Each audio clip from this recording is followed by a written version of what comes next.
اسلام اور پاکستان لازم و ملزوم ہیں. یہاں اسلام آئے گا تو یہ ملک رہے گا، نہیں آئے گا تو ختم ہو جائے، اس میں کوئی شک نہیں. میری 2 کتابیں پڑھ لیجیے اگر اللہ توفیق دے، ہمت دے.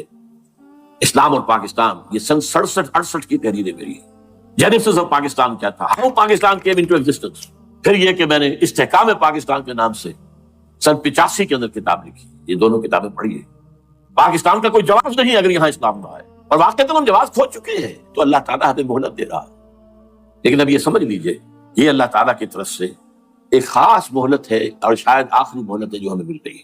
یہاں اسلامائزیشن نہ ہوا تو یہ ملک نہیں رہے گا. میں یہاں آپ کو ایک شعر سنا دوں. ہے تو ایک ایسی شخصیت کا جو کچھ کنٹروورشل بھی ہو گئی، بعد میں بدنام بھی ہو گئی.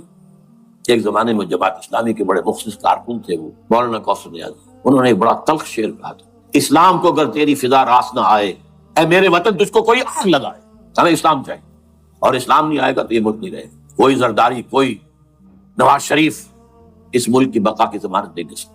اس کی بقا ہے اگر تو اسلامائزیشن. 61 سال کی ہماری بے وفائی اللہ کے ساتھ کیے ہوئے وعدے کی، اس کا ایک عذاب ادنا ہم جھیل چکے. 71 یاد کی، سن 71 پاکستان 2 لخت 94,000 مسلمان پاکستانی بھارت کی قید میں بھیڑوں بکریوں کی طرح ہانک کر لے جائے گئے، ٹرکوں میں بھر بھر کر، جیسے کہ ڈیرہ غازی خان سے بھیڑیں بکریاں آتی ہیں لاہور میں ذبح ہونے کی. کنسنٹریشن کیمپس میں ہمارے ٹائیگر نامی جرنیل نے پیش کیا اپنا ریوالور. کتنے لوگ مارے گئے، کتنا فساد ہوا. مسلمان کے ہاتھوں مسلمانوں کا خون کتنا ہوا. یہ اللہ کا ایک خاص عذاب ہوتا ہے. میں نے وہ آیت آپ کو سنائی تھی، قل هو القادر على ان يبعث عليكم عذابا من فوقكم او من تحت ارجلكم. اے نبی سے کہہ دیجیے اللہ اس پر قدرت رکھتا ہے، جب چاہے تم پر کوئی عذاب اوپر سے بھیج دے، تمہاری زمین کے نیچے سے نکال دے. زلزلہ آیا تھا کہ نہیں؟ او یلبسکم شیعا، ایک تیسری شکل بھی ہے. نہ اللہ آسمان کو کوئی تکلیف دے، نہ زمین کو. زمین پھٹے گی تو آدمی جائے گا نا اندر، بلکہ تمہیں گروہوں میں تقسیم کر کے او یلبسکم شیعا فیذیق بعضکم بعض بعض، تو ایک دوسرے کی قوت کا ایک دوسرے کو مزہ چکھائے. تم خود ایک دوسرے کے گلے کاٹو. ہمیں کسی اور قوم کو تکلیف دینے کی ضرورت نہیں ہوگی. یہ کام ہمارے ساتھ ہو چکا ہے 1971. بہرحال اب اس کے بعد بھی تاخیر تو ہماری جو کی تو ہے. اب ہم اس جگہ پر پہنچ گئے کہ شاید اب عذاب الاکبر آنے والا ہے.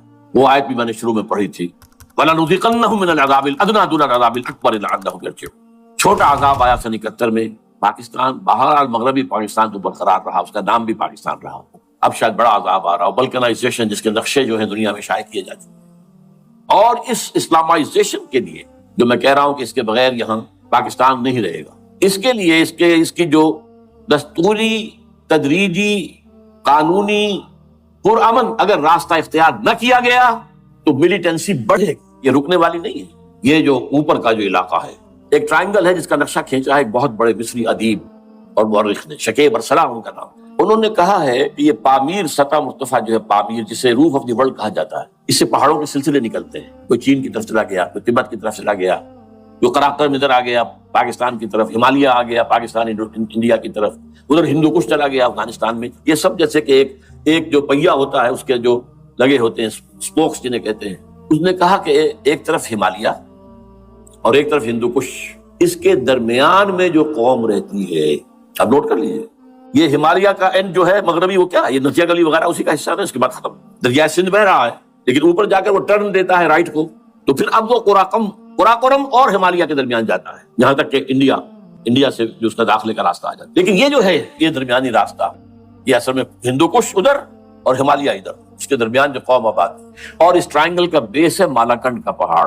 مالاکنڈ، ہمالیہ، ہندو کش. اس ٹرائنگل میں جو قوم آباد ہے، شکیب ارسلان کہتا ہے اگر پوری دنیا میں اسلام کی نبضیں ڈوب جائیں تب بھی یہاں کے لوگوں میں اسلام کی نبض چلتی رہے. یہ وہ علاقہ جہاں سے پاکستان کے طالبان کا آغاز، جہاں سے پرامن تحریک چلی تھی، اس کا راستہ روک دیا گیا.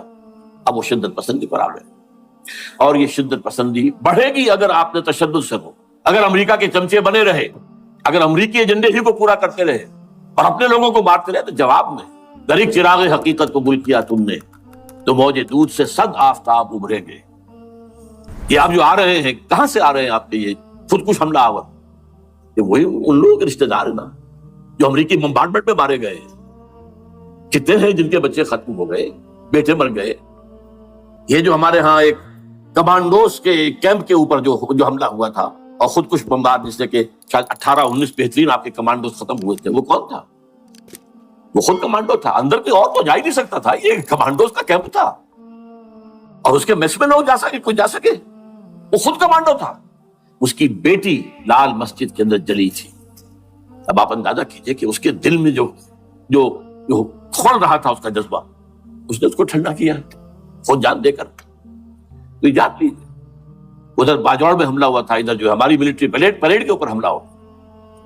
تو یہ بات رکے گی نہیں, اور یہ ظاہر بات ہے کہ اب شمال سے لے کر نیچے تک کی بات ہے. وہاں پر بھی میں نے شروع بھی کہا تھا یہ خطرہ حقیقی ہے, غیر حقیقی نہیں, واہمی اور خیالی نہیں. اس لیے کہ اب جو اس علاقے سے جا رہے ہیں ہجرت کر کے کراچی, وہی ان کی جگہ ہے, وہیں پر ان کے رشتہ دار ہیں, محسود ہیں, وزیری ہے, فلاں ہے, یہ ہے, وہ ہے, وہاں وہ جا رہے ہیں. اور وہاں پر بھی ظاہر بات ہے کہ جو کچھ ہو رہا ہے افغانستان میں اور جو کچھ ہو رہا ہے شمال سرحدی صوبے میں, اس کا ایک تسلسل ہوگا. میں یہاں یہ عرض کر دوں آپ سے کہ تقریباً 4 سال قبل, بلکہ 4.5 سال, میں انتہائی مایوسی کو پہنچ چکا تھا کہ پاکستان کا وجود باقی نہیں رہے گا. میں نے یہی تقریر کی ہے 29 فروری سن 2004, اسی جگہ. پاکستان جواز کھو چکا, یہ اسلام کے نام پر تھا. ویئر اسلام؟ جو اسلام یہاں وہ تو بھارت میں بھی ہے, وہ تو امریکہ میں بھی ہے.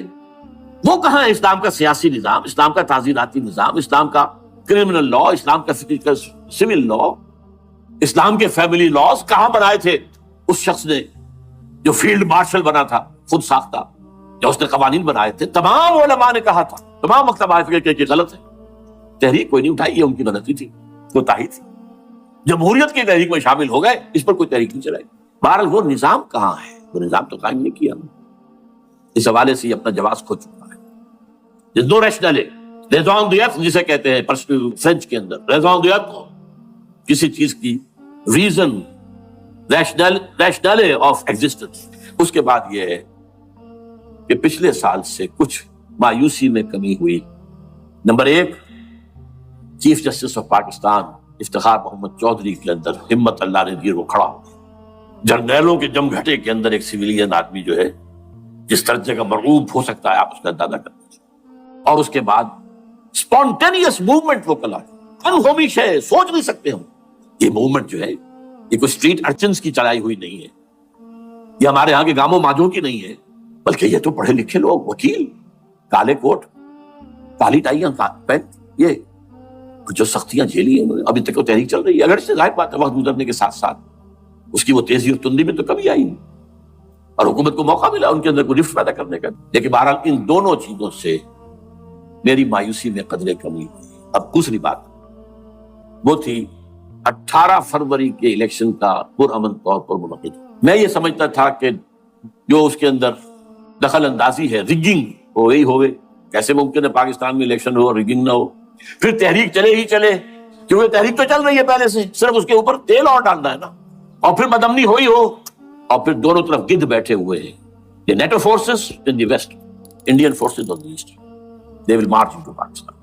اور پاکستان کے ایٹمی دانت توڑ کر Pakistan will be put at the mercy of India, Bharat. Now do whatever you like.